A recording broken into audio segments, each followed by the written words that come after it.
Immigration and Customs Enforcement made nearly 9,000 arrests since President Trump took office, with daily raids happening in sanctuary cities like New York City, Chicago, and Boston. Some of those arrests, including an MS-13 gang leader in Columbus, Ohio, a Tren de Aragua member in Omaha, a suspected terrorist in San Diego, and an El Salvadorian national convicted of murder in Buffalo, New York. Congresswoman, your thoughts? No.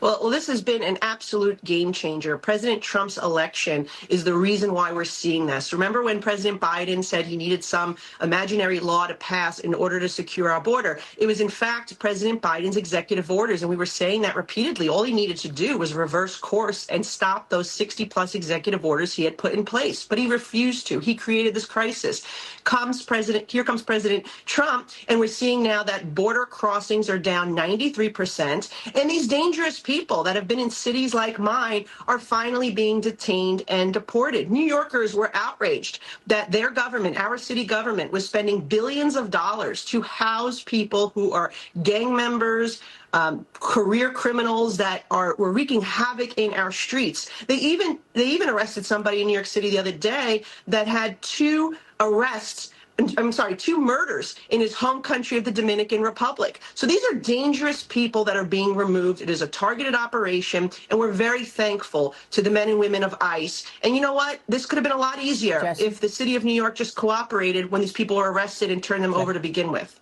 Yeah, I mean, look, I'm more concerned with these safe houses here in America.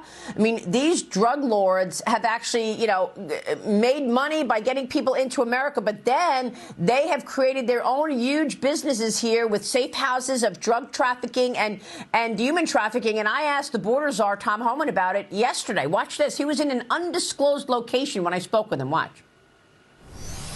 The crossings on the border are down 93%. 93%. Wow.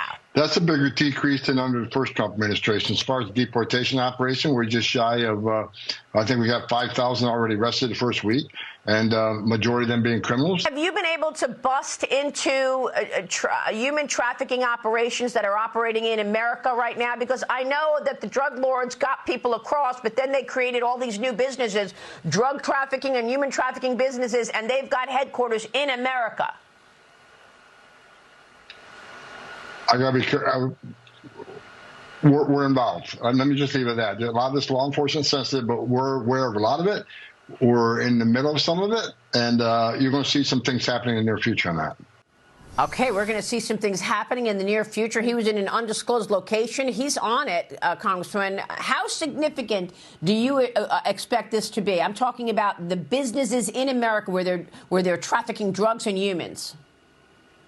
Well, and this is exactly why President Trump is putting tariffs on Mexico, to get their cooperation, because these drug cartels have infiltrated this country. They've trafficked. We lost track. The government lost track under the Biden administration of 300,000 children that are probably either in slave labor or they've been sex trafficked, or who knows if they're even alive. It is incredibly sad and dangerous. And again, the poisoning of Americans, this is significant. And I believe that Tom Homan will get to the bottom of it, and he will clean up our cities of these cartels and these gang members that are operating and really, really destroying American lives.